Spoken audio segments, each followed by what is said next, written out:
folks, it's Woody here over at USA Made Blade, and just coming to you to do a quick video about the breakdown and reassembly of the Tactile knife company Rockwall Thumbstud.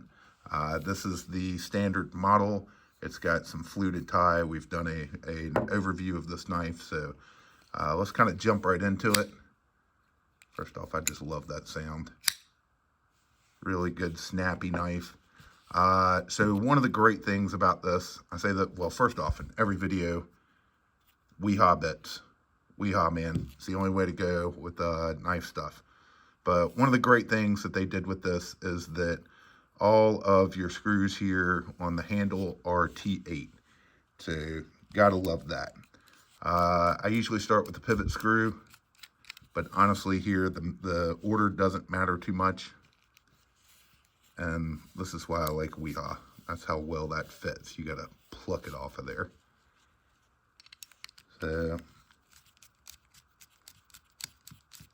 start on the bottom screws. Like I said, the order doesn't really necessarily matter here, as long as you're not trying to open, close the knife, do anything crazy like that in between the process. And you unscrew these enough and you have the right size bit, they're gonna slide right out. So from here, I kind of wedge the bottom out a little bit and then start working it closed. I only get it about halfway closed, somewhere around in there. And then you just kind of have to get this broken apart here.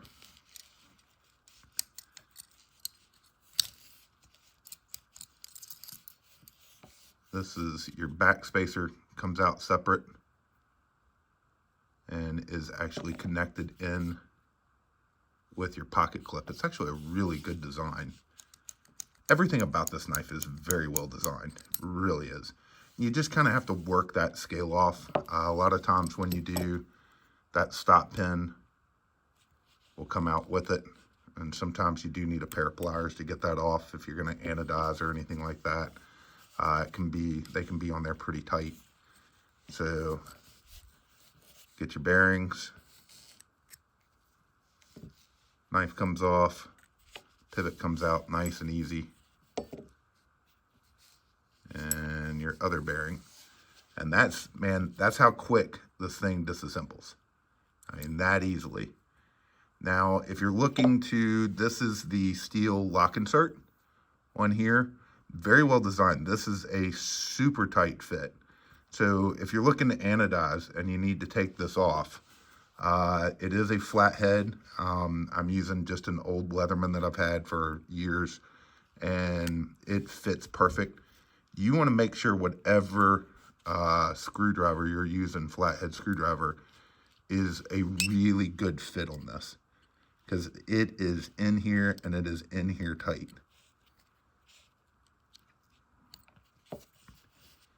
So if you twist the screws there, getting this steel insert out is a little tough, and you kind of have to just work it. You don't want to bend it.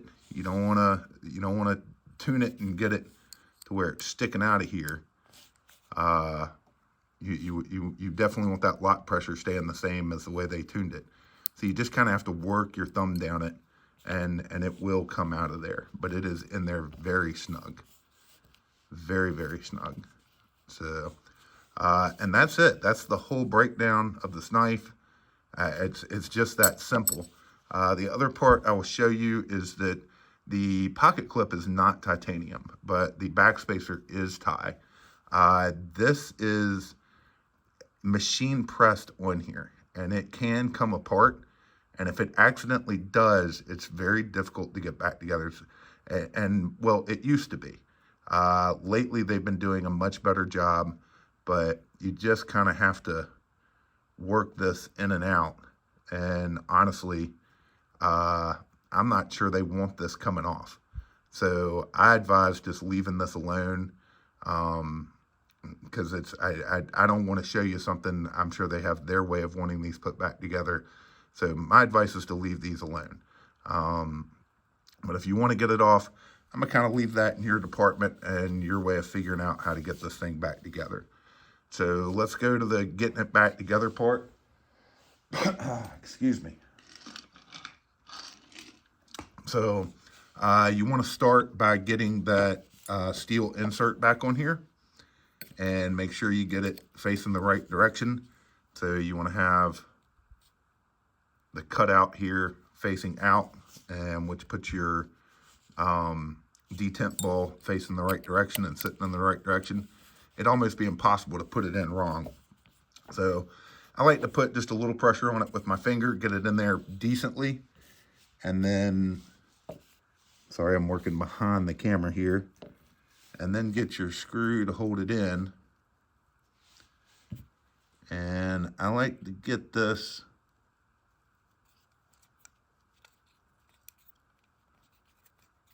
get it back together. And once you get snug, not too much pressure, but a good bit of pressure, set it flat. And then I actually use the back of my WeHob bit. There are different ways to do this, but this might be loud. I don't know how this will come through the camera. And actually beat that back down. You want to get that good and flat on there. And you will be surprised. So once you've gotten that snug, you get back on here, you'll be able to get another almost half a turn out of it. But I mean, this is your whole lockup system of the knife, and they do a great job of setting these and setting them right. So you want to make sure when you get that back in there, you are flat. You don't want to see this sticking out down here or anything else. So next up, I always start with the pivot screw. And this side is cut out here, so it locks the pivot screw into place. So just put it on, and you can twist, and it'll pop right in there, get nice and flush. Get your washers on, or your bearings on, and then get the knife on. Remember, if your stop pin did come off, you're gonna want to put that in now. But mine stayed on. I mean, this knife is just so damn simple to take apart and put back together. Just so simple. From here, remember, if we've left this alone, this is the wonderful part. It just literally slides right on here. So now you want to line up everything, and you'll hear that snap. You just have to kind of keep thumbing with it. I usually do leave my blade a little in the lock position, but not too far, or unlock position, I should say. From here, this is where it gets a little crazy. So set this back up to lock. And most of the time when I'm doing this, you can start, and it's fine to start with your pivot screw. And that's usually how I start when I'm reassembling most knives, depending upon the knife, but most knives. Get that pivot screw just started in there. Take that tension. I don't want all the tension on there, so it's very loose in there. And then I start with my bottom screw. This is very important.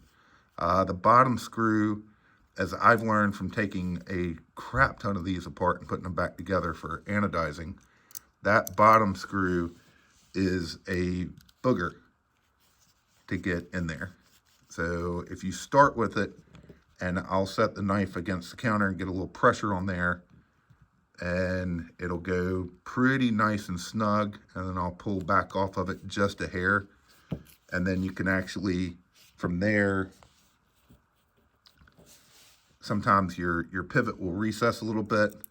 You can kind of angle your screw sometimes and get it in there. If not, you might have to loosen just another hair, and you can push from here to get that pivot where you want it. And then get that screw in there. And then I usually tighten this one up again, and then use my pressure to get this one to go all the way in. And then I'll go back and tighten both. Just make sure they're good and snug. From here, I do usually close the knife and tighten up my pivot. And if you look, I have had almost none of the, I don't think I've had one that hadn't gone back pretty much dead nut centered. So, and that's it. She's back together. Check and make sure, no lock rock, no blade play, and still that just awesome snap when these open. And just, it's so simple, but yet so good. So that's what I love about them. I mean, just couldn't make it any easier for cleaning, getting stuff out of there, you know, maintenance, all that stuff. And of course for anodizing. So speaking of anodizing, to finish this off, I thought I'd show off some of the newest ones we've done. This is a double blue and bronze scratch finish. Turned out beautiful. This is a midnight fade with a bronze finish.